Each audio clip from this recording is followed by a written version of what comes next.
Hello friends, I am Kirti. Welcome to my channel Explore Health.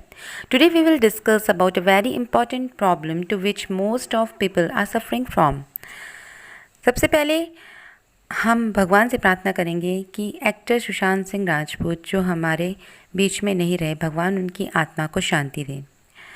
तो जो लोग मेरे चैनल पे नए हैं वो मेरे चैनल को सब्सक्राइब करें न्यू अपडेट्स के लिए। तो चलते हैं हमारे आज के टॉपिक की तरफ। जैसे जैसे हम प्रकृति कर रहे हैं, टेंशन, बर्डन, प्रेशर भी हमारे साथ साथ बढ़ रहा है। हर कोई किसी न किसी मानसिक तनाव से जूझ रहा है। किसी को काम का टेंशन है तो किसी को परिवार का, कोई अकेला है तो उसे अकेलेपन का टेंशन है, तो किसी को अपने पूरे परिवार की टेंशन है, किसी को शादी की टेंशन है, किसी को पढ़ाई की टेंशन है, किसी को जॉब की, बिजनेस की, हर किसी को किसी न किसी चीज़ की टेंशन है। हम चारों तरफ से टेंशन से घिरे हुए हैं जिससे उभर पाना लगभग नामुमकिन है। पिछले कुछ वर्षों में विश्व भर में डिप्रेशन से ग्रस्त लोगों ने सुसाइड के मामले में एक बड़ी महामारी का रूप धारण कर लिया है। हाल ही में एक साइकेट्रिक रिसर्च में भी 90% सुसाइड का कारण डिप्रेशन को माना गया है। विश्व भर में हर 3 सेकंड में एक व्यक्ति सुसाइड का प्रयास करता है और हर 40 सेकंड में एक व्यक्ति सफल भी हो जाता है। इस प्रॉब्लम से छुटकारा पाने के लिए साइकेट्रिस्ट की अहम भूमिका होती है। दोस्तों, हम अपने प्रियजनों से बहुत प्रेम करते हैं, इसलिए हम में से कोई भी नहीं चाहेगा कि वो डिप्रेशन में आकर सुसाइड करें और हम उन्हें खो दें। इसलिए ज़रूरी है कि हम डिप्रेशन के बारे में जानें और हम अपने प्रियजनों को उससे बचा सकें। मनोवैज्ञानिकों का मानना है कि सुसाइडल टेंडेंसीज 15 से 24 साल के बच्चों में सबसे अधिक देखी जा रही है। ऐसे लोगों को तुरंत किसी साइकेट्रिस्ट से काउंसलिंग की ज़रूरत पड़ती है। लेकिन हम कैसे जानेंगे कि उसे साइकेट्रिस्ट के पास ले जाना चाहिए या उसे काउंसलिंग की ज़रूरत है? उसके लिए डिप्रेसिव व्यक्ति को हम 3 तरह से पहचान सकते हैं। डिप्रेशन का सबसे पहला लक्षण ये है कि अगर कोई व्यक्ति डिप्रेशन में है तो वो हमेशा चुपचाप रहना पसंद करेगा। उसे किसी से मिलना जुलना, किसी का आना जाना पसंद नहीं आएगा।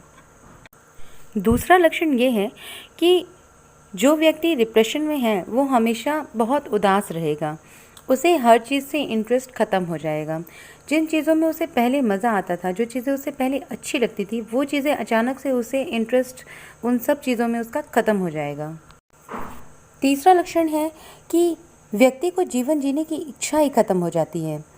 उसे लगने लगता है कि जितनी भी गलतियां हो रही हैं वो सब मेरी गलती है, सब कुछ मेरी वजह से हो रहा है, मैं हर चीज़ के लिए ज़िम्मेदार हूँ। हर चीज़ के लिए वो अपने आप को ज़िम्मेदार समझेगा और अपने आप को ख़त्म करने की कोशिश करेगा। उसे लगेगा कि कोई भी मेरी हेल्प नहीं कर सकता है। ये डिप्रेशन के मेन 3 इम्पॉर्टेंट सिम्टम्स हैं। इनके अलावा और भी लक्षण हैं, जैसे कि नींद ठीक से ना आना, कम भूख लगना, हमेशा अपने आप को गिल्टी फील करना, हर समय उदास रहना, सेल्फ कॉन्फिडेंस का खो जाना, लेज़ीनेस आना, टायर्ड फील करना, बहुत थकान फील करना, कंसंट्रेशन नहीं होती है, सुसाइडल थॉट्स आना, किसी भी चीज़ में इंटरेस्ट ख़त्म हो जाएगा।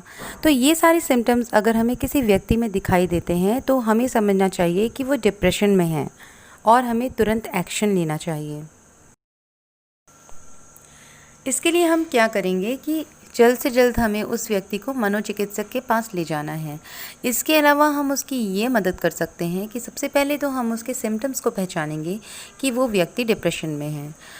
दूसरा, हमें उसकी बात को सुनना है। We should listen to them कि उनके मन में क्या है, उनको क्या स्ट्रेस है, उनकी क्या टेंशन है, वो क्या कहना चाहते हैं, किस बात से परेशान है। उसके अलावा हमें उन्हें सपोर्ट करना है। अगर वो अवेयर नहीं है तो उन्हें अवेयर कराना है, उन्हें काउंसलिंग के लिए ले जाना है।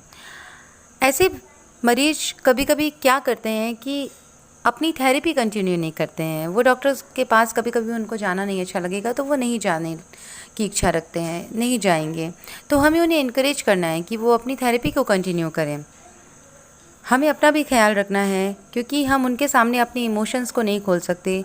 वो ऑलरेडी डिप्रेशन से जूझ रहा है, तो हमें अपने इमोशंस को कंट्रोल रखना है, हमें अपने एंगर को कंट्रोल रखना है। तो हमें अपने आप को भी चार्ज करने की ज़रूरत है। ऐसे व्यक्ति को हमें कभी भी उन्हें किसी भी चीज़ के लिए ब्लेम नहीं करना है। हमें समझना होगा कि अगर कोई व्यक्ति डिप्रेशन में है तो वो अपनी डेली एक्टिविटीज़ भी अच्छे से नहीं कर पाएगा। हमें उसे बार बार ये काम नहीं किया, वो काम क्यों नहीं किया, वो बहुत लेज़ी है, ये सब चीज़ें कह के ब्लेम नहीं करना है, इससे वो और डिप्रेस्ड हो जाएगा। लास्ट में हम ये जानते हैं कि हमें खुद को डिप्रेशन से कैसे बचाना है। सबसे पहले ज़रूरी है कि हम बात करें, मदद मांगें। अगर हमें ऐसा लगता है कि हमें कोई प्रॉब्लम है, हमें किसी चीज़ का ज़्यादा टेंशन है, स्ट्रेस है, इतना ज़्यादा है कि वो हमारी डेली एक्टिविटीज़ को अफेक्ट कर रहा है, तो हम अपने दोस्तों से बात करें, अपने फैमिली से बात करें, उनसे हेल्प मांगें। दूसरी ज़रूरी चीज़ डिप्रेशन से खुद को दूर रखने के लिए है हेल्दी ईटिंग और डेली एक्सरसाइज। डेली एक्सरसाइज करने से हमारे सेरोटोनिन और जो टेस्टोस्टेरोन हार्मोन्स होते हैं वो रिलीज़ होते हैं, जो कि हमारे दिमाग को स्थिर रखने के लिए हेल्प करते हैं और इससे हमें एनर्जी मिलती है। तीसरा हम क्या कर सकते हैं, अपने दोस्तों से जुड़ें और नेगेटिविटी को अपनों से दूर रखें।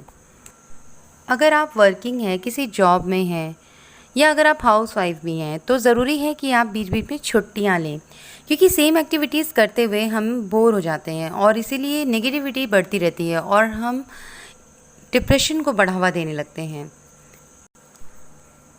और पांचवी सबसे इम्पॉर्टेंट चीज़ है सफिशिएंट स्लीप। हमें 6 to 7 आवर्स की स्लीप लेना ज़रूरी है। इससे हमारा माइंड फ्रेश रहता है और हम डिप्रेशन से बच सकते हैं। तो ये थी कुछ ज़रूरी बातें जिससे आप डिप्रेशन को और उनसे आने वाले सुसाइडल थॉट्स को अपनों से दूर रख सकते हैं और अपनों को उससे बचा सकते हैं। अगर आपको मेरा ये वीडियो पसंद आया हो तो प्लीज़ मेरा channel like, share and subscribe करें। Thanks for watching. Bye bye.